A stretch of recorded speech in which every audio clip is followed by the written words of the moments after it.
Assalamualaikum warahmatullahi wabarakatuh.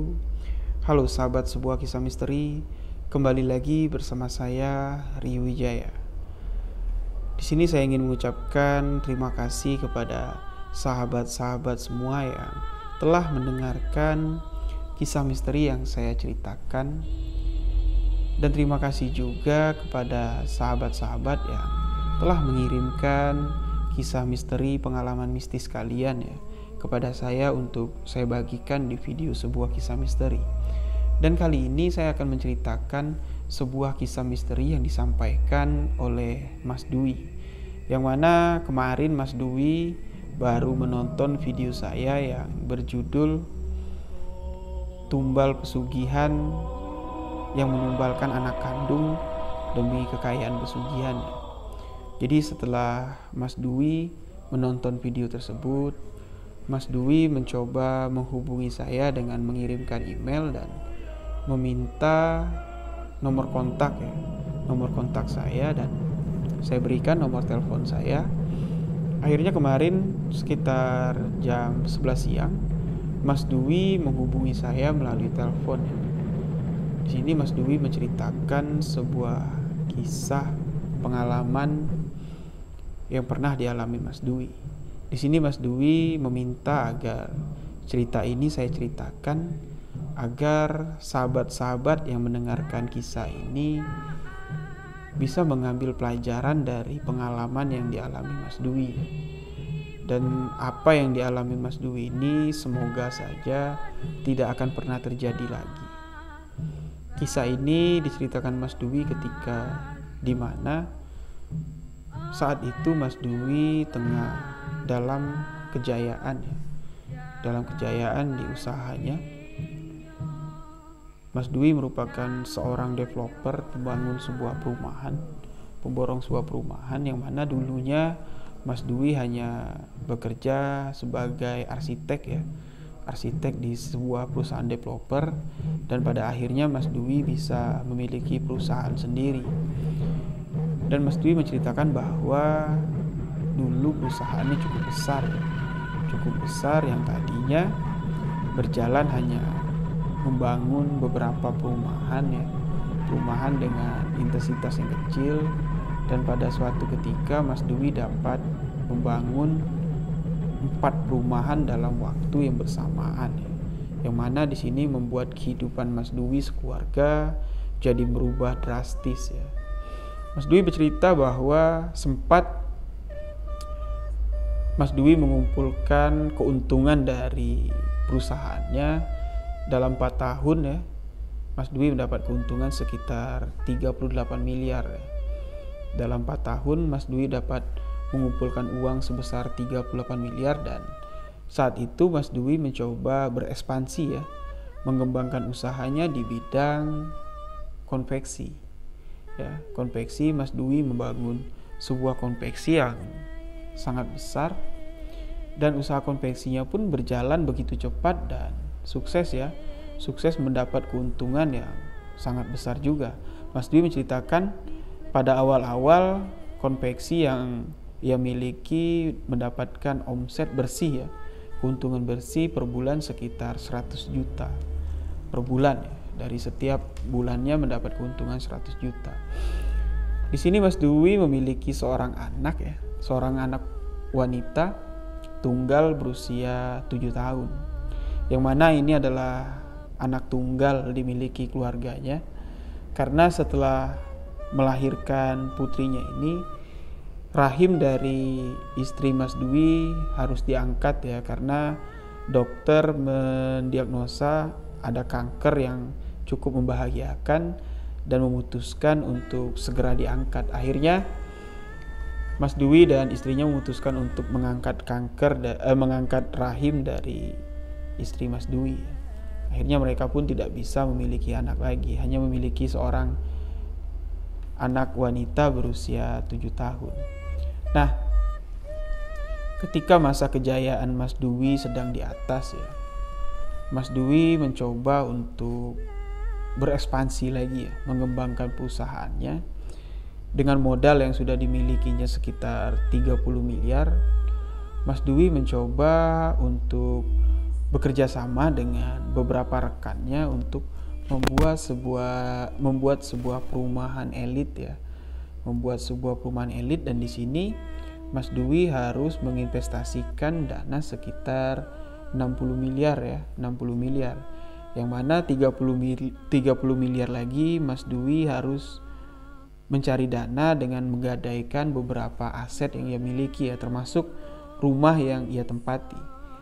Dan akhirnya Mas Dwi dapat uang untuk menginvestasikan untuk mengembangkan usahanya sebesar 60 miliar, dan Mas Dwi menginvestasikan uang tersebut. Nah, ketika Mas Dwi dalam masa jayanya ini, Mas Dwi lupa diri. Mas Dwi larut dalam kesenangan, berfoya-foya ya. Bahkan Mas Dwi bercerita bahwa pada saat itu Mas Dwi memiliki 2 orang istri simpanan ya. Dan Mas Dwi pun kerap menghabiskan waktu di tempat hiburan malam dan berjudi. Nah, di sini juga Mas Dwi berlebihan untuk memfasilitasi anaknya ya. Karena memang anak semata wayang, dan di sini Mas Dwi ingin memberikan pelayanan terbaik lah untuk anaknya. Disekolahkan di tempat yang terbaik dengan diberikan sebuah mobil mewah ya, lengkap dengan sopir dan baby sister. Di sini juga istri dari Mas Dwi berubah ya sikapnya. Yang tadinya seorang istri yang sederhana, sekarang berubah menjadi sosok seorang istri yang berfoya-foya juga ya. Bahkan bisa menghabiskan ratusan juta dengan membeli tas dengan sepatu ya, yang dikatakan Mas Dwi nggak berguna ya. Nah, di sini ketika Mas Dwi istrinya sedang terlena ya, Mas Dwi dan istrinya sedang terlena dalam buayan kekayaan, tiba-tiba Mas Dwi mengalami sebuah kejadian ya. Uang yang sudah diinvestasikan sebesar 60 miliar untuk membangun sebuah perumahan, tiba-tiba uang tersebut ternyata ditipu ya. Ditipu oleh rekan bisnisnya yang merupakan sahabat Mas Dwi. Ternyata uang tersebut bukan diinvestasikan untuk sebuah perumahan, melainkan untuk kepentingan pribadinya ya. Uang tersebut dibawa lari. Nah, di sini Mas Dwi cukup shock ya, karena semua kekayaannya sudah diinvestasikan ke sana, karena Mas Dwi sudah memiliki rincian bahwa dengan dana 60 miliar yang sudah diinvestasikan tersebut, dia bakal mendapat keuntungan yang berlipat-lipat ya. Seperti apa yang sudah dilakukannya di tahun-tahun sebelumnya. Proyek yang ini pun Mas Dwi sudah menganggarkan bahwa bakal mendapat keuntungan yang besar bila dijalankan dengan benar ya. Ternyata di sini Mas Dwi mengalami kehancuran ya. Uang 60 miliar hilang, Mas Dwi harus menanggung hutang ya. Menanggung hutang cicilan bank per bulan kurang lebih sekitar 50 juta sebulan ya, yang harus dibayarkan Mas Dwi. Setelah 4 bulan atau 5 bulan ya, Mas Dwi menceritakan ini, sesuatu kejadian terjadi lagi yang menimpa Mas Dwi dan keluarga ya. Usaha konveksi yang dibangun Mas Dwi tiba-tiba mengalami kebakaran hebat dan menghabiskan semuanya. Dalam kebakaran ini 2 orang karyawan dari konveksi Mas Dwi harus menjadi korban ya, meninggal dunia karena tidak bisa diselamatkan. Hal ini sangat memukul Mas Dwi ya, karena harapan Mas Dwi satu-satunya hanyalah dari konveksi ini, karena memang nggak ada lagi usaha yang bisa diandalkan Mas Dwi melainkan konveksi. Perusahaan properti yang dijalankan Mas Dwi sudah gulung tikar karena 60 miliar uang investasinya dibawa lari. Setelah kejadian itu, rekan-rekan bisnis dari Mas Dwi pun menghindar ya, karena Mas Dwi sudah mengalami kegagalan atau kebangkrutan, dan mereka juga sudah nggak percaya lagi ya, karena juga rekan-rekan Mas Dwi juga banyak diajak Mas Dwi untuk berinvestasi di sana. Nah, singkat cerita, untuk menutupi biaya dari bank, ya, biaya dari bank, Mas Dwi harus menjual beberapa mobil ya, beberapa mobil mewahnya, dan bahkan untuk biaya makan sehari-hari Mas Dwi sekarang sudah mulai menjual barang-barang di rumahnya ya. Bahkan Mas Dwi juga bercerita bahwa lukisan-lukisan yang dulu dibelinya mahal dengan harga ratusan juta, sekarang hanya dijual puluhan juta ya, cuman sekedar untuk menyambung hidup. Nah, di sini Mas Dwi sempat frustasi dan berpikir bahwa ini adalah akhir dari hidupnya. Mas Dwi berpikir untuk menghabisi hidupnya dengan bunuh diri karena rasa tekanan yang cukup besar ya, tagihan dari bank yang sangat besar. Dan di sini Mas Dwi berpikir bahwa kalau dia mati ya mungkin hutangnya dengan bank kan akan lunas. Di situ Mas Dwi berpikir bahwa lebih baik dia mati daripada seumur hidup dia nggak tahu bakal cari duit di mana untuk menutupi biaya bank ini. Mas Dwi memutuskan untuk bunuh diri. Namun ketika Mas Dwi berpikir untuk bunuh diri, Mas Dwi memikirkan anaknya yang saat itu baru berusia 10 tahun ya. Berusia 10 tahun dia berpikir bahwa kalau dia mati, bagaimana anaknya bisa tumbuh ya? Siapa yang akan membiayainya? Di situ Mas Dwi kembali untuk berpikir bagaimana caranya menyelesaikan masalah yang ada ya. Di sini Mas Dwi berpikir bahwa memang ya kegagalan yang dialaminya karena di saat Mas Dwi ada di atas, Mas Dwi sangat lupa diri, bahkan lupa dengan orang-orang terdekatnya. Makanya saat dia susah, orang-orang yang ada di dekatnya pun enggan untuk menolong Mas Dwi ya, karena memang sifat angkuh, sombong semasa menjadi miliarder membuat orang-orang terdekatnya tersingkir ya. Nah, singkat cerita, akhirnya Mas Dwi berpikir untuk mencari jalan pesugihan. Mas Dwi mencoba mendatangi beberapa orang yang memiliki informasi tentang pesugihan, dan akhirnya Mas Dwi mendapatkan informasi bahwa di sebuah gunung terdapat sebuah tempat yang bisa dilakukan ritual pesugihan. Nah, di sini Mas Dwi mencoba mencari informasi ya, juru kunci yang memegang tempat pesugihan tersebut, dan akhirnya Mas Dwi dapat bertemu dengan juru kuncian dari pesugihan tersebut. Mas Dwi menceritakan semua masalahnya. Dia ingin apa yang dimilikinya dulu ya, bisa kembali lagi. Kejayaan yang dulu dia miliki bisa dia dapatin lagi. Kepercayaan dari orang-orang ya, dari rekan-rekan bisnis yang sekarang sudah meninggalkan Mas Dwi bisa dia dapatkan lagi, sehingga dia bisa membangun perusahaannya seperti dulu lagi. Di sini dukun tersebut menyanggupi permintaan Mas Dwi dengan ritual pesugihan yang terdapat di sebuah gunung tersebut, dan Mas Dwi pun langsung menanyakan prosesi dan syarat-syarat apa aja untuk melakukan ritual tersebut. Di sini dukun itu mengatakan bahwa tidak ada syarat-syarat yang harus dijalani Mas Dwi. Di sini Mas Dwi mengatakan apakah ini pesugihan harus menumbalkan nyawa seseorang ataukah menumbalkan keluarga atau apa. Di sini dukun tersebut juga bilang tidak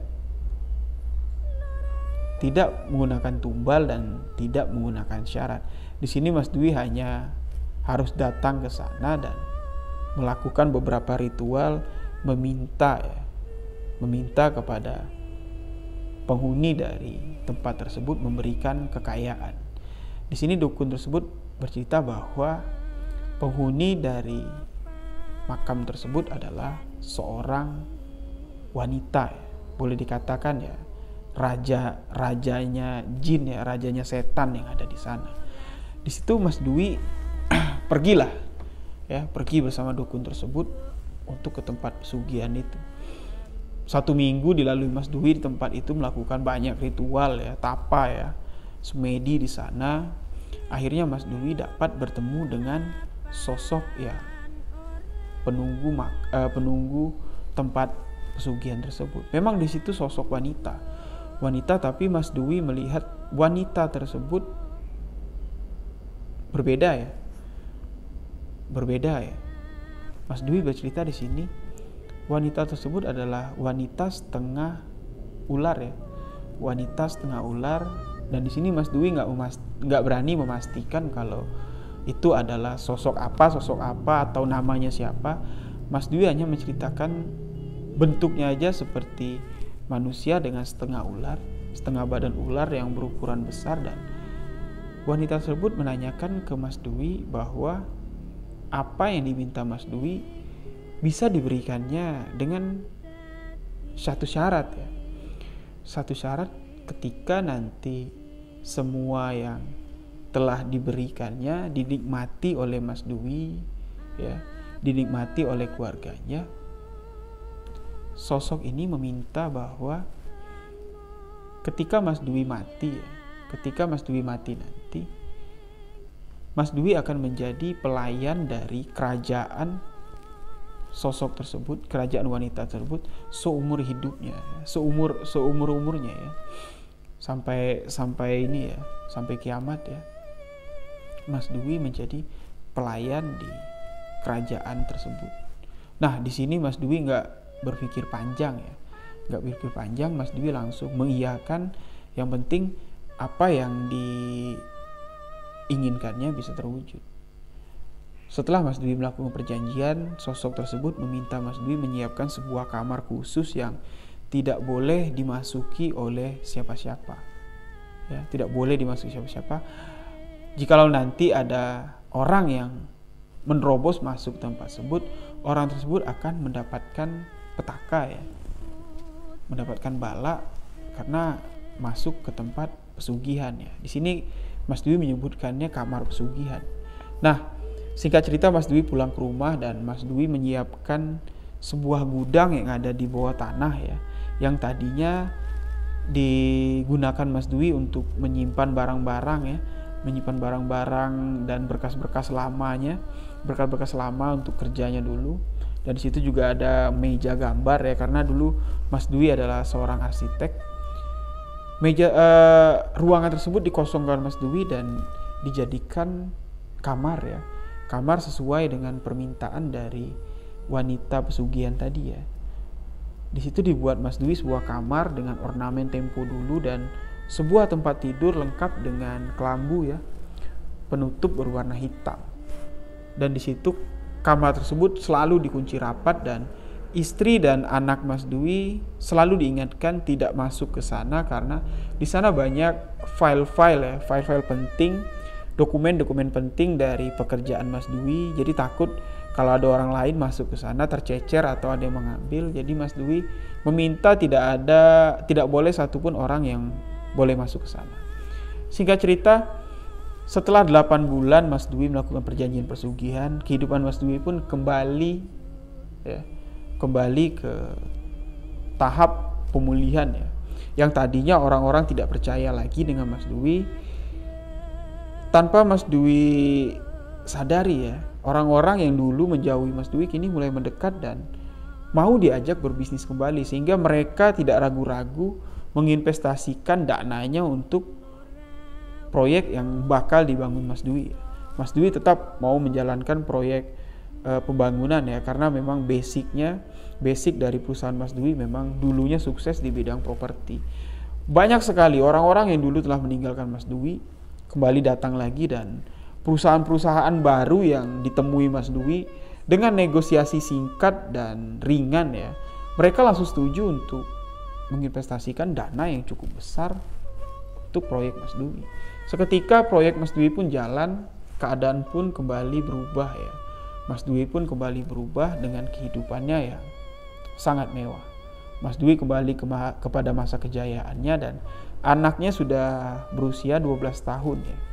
Sekarang anak sudah berusia 12 tahun, yang mana Mas Dwi bercerita pada ulang tahun anaknya yang ke-12, Mas Dwi menghabiskan uang 300 juta ya untuk perayaan ulang tahun anaknya di sebuah hotel mewah dan mengundang seorang penyanyi yang saat itu tengah populer ya.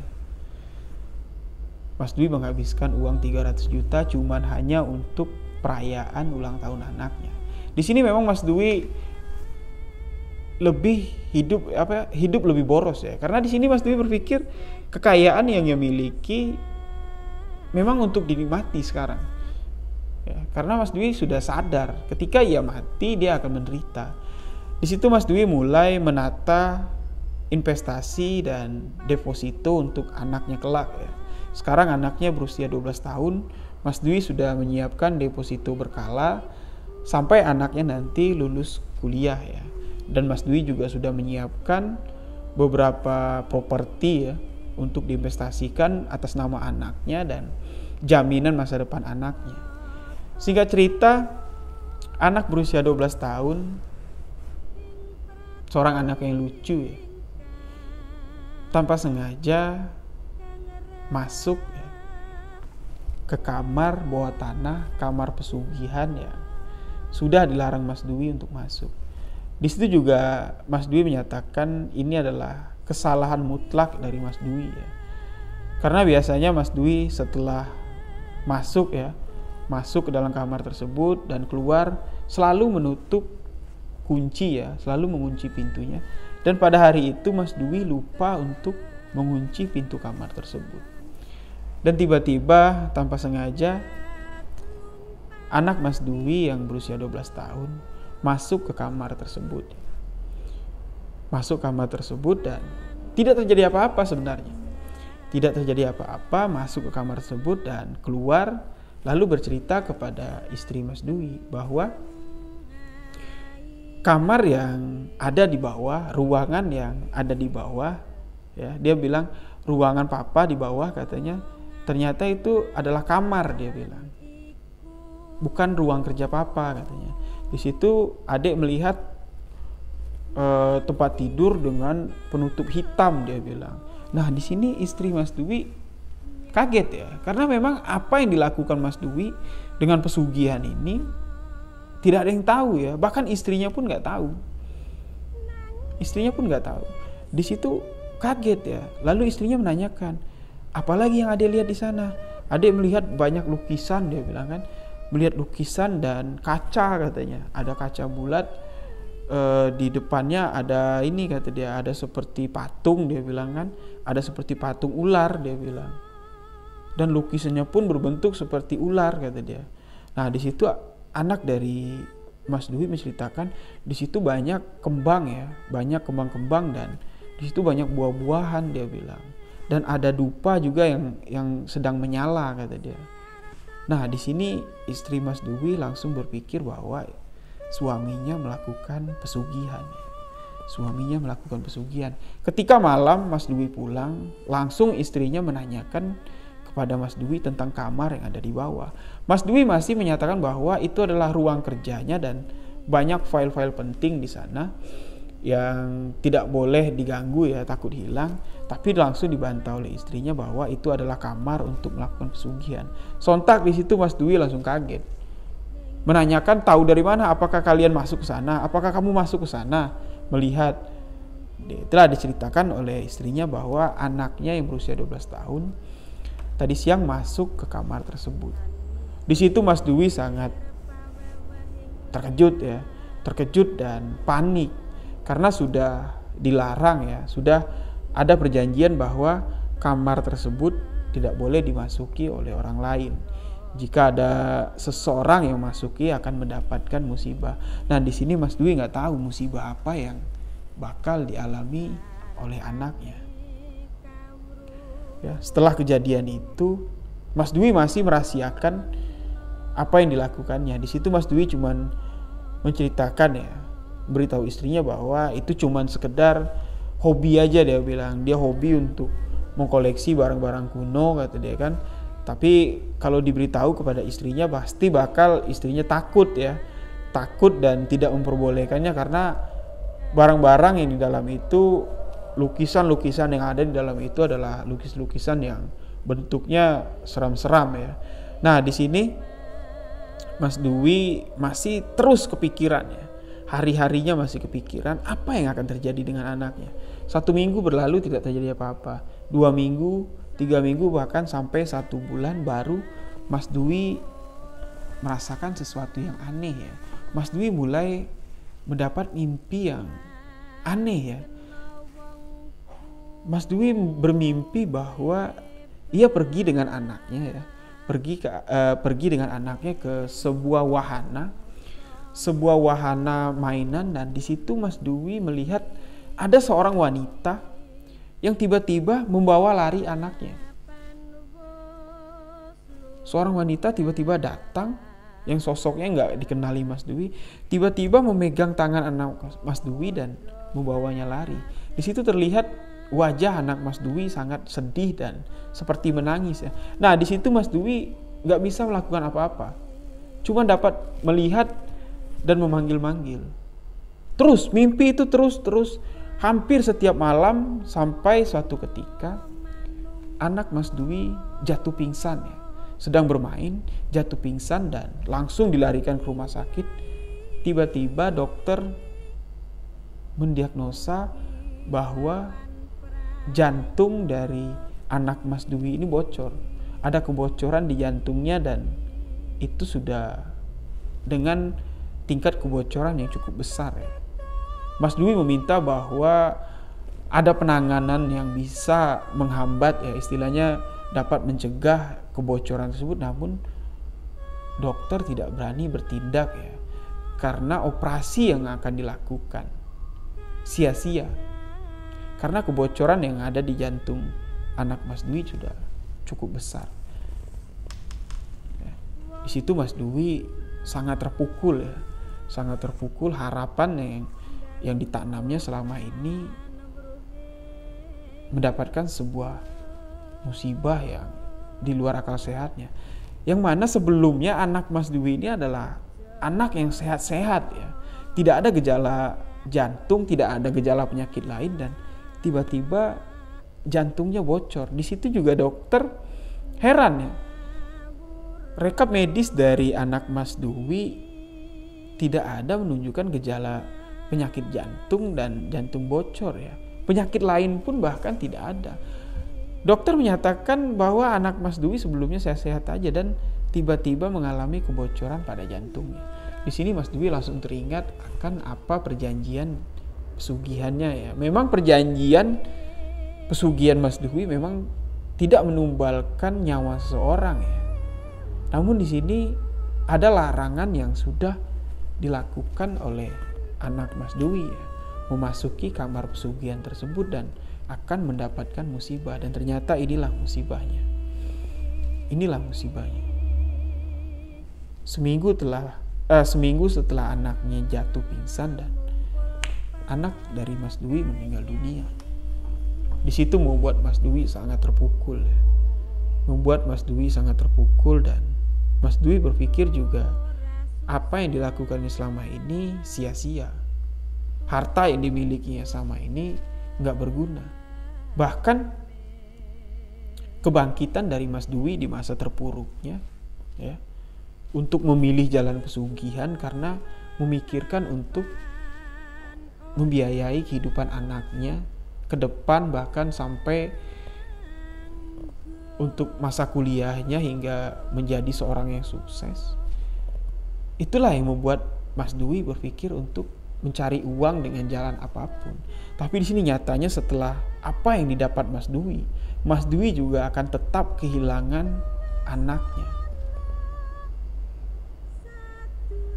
Dan di sini Mas Dwi baru sadar setelah istrinya menyalahkan Mas Dwi dan memutuskan untuk meninggalkan Mas Dwi karena nggak mau hidup dengan harta pesugihan.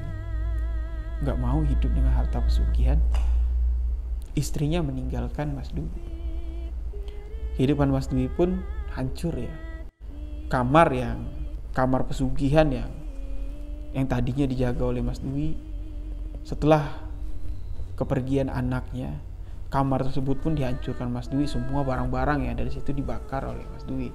Otomatis perjanjian dari pesugihan Mas Dwi pun hilang ya. Kesuksesan dari Mas Dwi pun hilang. Namun pesugihan tetap pesugihan ya. Perjanjian tetap perjanjian. Mas Dwi pun masih teringat akan setelah kematiannya dia akan menjadi pelayan ya. Menjadi pelayan di kerajaan siluman tersebut. Namun Mas Dwi memasrahkan dirinya sampai saat ini dan Mas Dwi pun kembali dalam keadaan yang hancur sekarang. Semua usaha yang dijalankan Mas Dwi, semua proyek yang sudah dijalankan Mas Dwi seketika hancur. Dalam hitungan bulan semuanya hancur.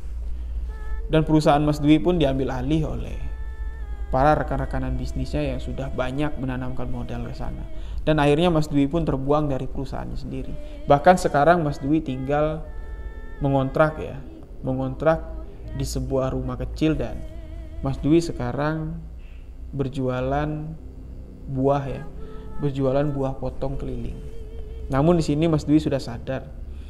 Mas Dwi sudah sadar akan kesalahannya, akan kehilapannya. Dan sini Mas Dwi mengatakan kehidupannya yang sekarang walaupun sudah menyalah dari agama, namun sehelai benang pun dari pesugihan tersebut tidak ada lagi yang melekat di tubuhnya. Memang setelah kejadian itu semuanya dibakar, dibuang, hartanya pun udah nggak tahu Mas Dwi dikemanain, ya. Udah nggak tahu lagi dikemanain. Ada yang dibiarkannya, ada yang dijual dan uangnya disumbangkan. Mas Dwi kembali ke kehidupan nyatanya ya. Mas Dwi sekarang tinggal di sebuah rumah kontrakan kecil dan berjual buah-buahan keliling dengan hasil yang sekedar cukup untuk biaya hidupnya sebelum kematian datang menjemputnya. Bahkan Mas Dwi bercerita bahwa masih sering dia mendapat mimpi didatangi oleh sosok siluman ya, wanita yang setengah ular tersebut menyatakan bahwa kesusahan yang dialami Mas Dwi sekarang adalah sia-sia ya. Sia-sia belaka karena setelah membuang harta pesugihan pun, setelah membakar seluruh alat-alat pesugihannya pun tetap perjanjian yang harus dijalani oleh Mas Dwi. Setelah kematiannya, Mas Dwi sudah melihat apa yang akan terjadi di kehidupannya selanjutnya ya. Di situ Mas Dwi melihat, di dalam mimpinya Mas Dwi melihat banyak sekali orang yang berbaring di lantai seolah-olah menjadi lantai ya. Di situ banyak sekali wujud-wujud seperti siluman yang berjalan di atas mereka. Dan Mas Dwi pun sadar akan apa yang akan terjadi. Makanya Mas Dwi ingin berbagi cerita ini agar sahabat-sahabat semua jangan pernah lah berpikiran untuk melakukan pesugihan. Karena harta yang didapat dari pesugihan tidaklah kekal di dunia ya.